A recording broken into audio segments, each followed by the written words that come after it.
so I kind of wanted to go over Mom's death. So, I remember the night that it happened. That was 97, I think, on November 20th was said to be her death date. I don't know the exact time, but I do, however, remember that night it was storming. I was scared. I was scared of the thunder. I went to go crawl in bed with Mom, and I had this clear glass ballerina figurine that she had got for me, and we agreed that tomorrow we're gonna paint it pink. Alright, Mom, sounds like a damn good idea. Yeah, let's do it. Well, I can remember that conversation like it just happened. I laid there all night, listening to the storm, trying to sleep through it, and holding on to her for dear life.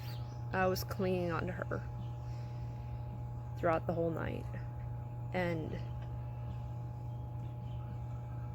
when I got up the next morning, I crawled over her, went into the living room. Next thing I remember, Molly is running through the house screaming at the top of her lungs. And I didn't know why. Well, shortly after, I'm watching Mom being taken away on a stretcher. There's people coming in and out of the house. They're taking my whole world away. And I didn't know what to do. Just sat there hugging Holly and crying. And then I can remember after that going to a restaurant. It seems like it was a Wendy's that we went to with one of Mom's sisters. I don't remember which one. I think it was Wendy, but I could be wrong. And ever since then, I have a very, very hard time going to Wendy's because that's what I can remember, even if it wasn't the right place. That's what I associate to that time frame. And I mean, still to this day, like I have a really hard time going there just because of that. Because I lost everything. And apparently me and Molly were both on the same page of mentally of wondering if people are looking at us funny because we had just lost our mom, but we were also very, very young. I was only 4 at the time. And it was very hard. Still is. It's something that I have to deal with every day. I have to wake up and face that every day. I want more than anything to see my mom again. I don't care what kind of person she was. You know, I've been told all kinds of shit. I was told that she killed herself. I was told that she just died. I've been told that she was killed. And I know that Dad is super hung up on believing nothing other than it was suicide.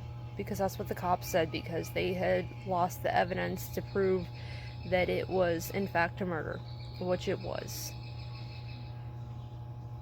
And the guy that did it got away with it. She had morphine in her medicine cabinet from when her dad had passed away previously, and she was a registered nurse, so she had access to that kind of thing, to morphine. And from what I was told, she had like 16 ounces of morphine in her body. And if you stop and think about that realistically, there is too many points of logic that says that cannot be suicide.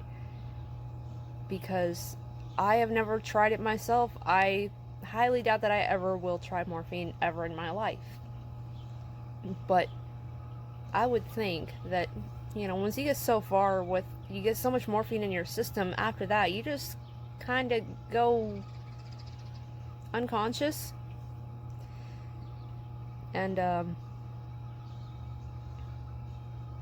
I mean, how do you explain 16 ounces of morphine in your system if you can only get like half that much in your system before going unconscious? How about the rest of it? What the rest that's it's unaccounted for?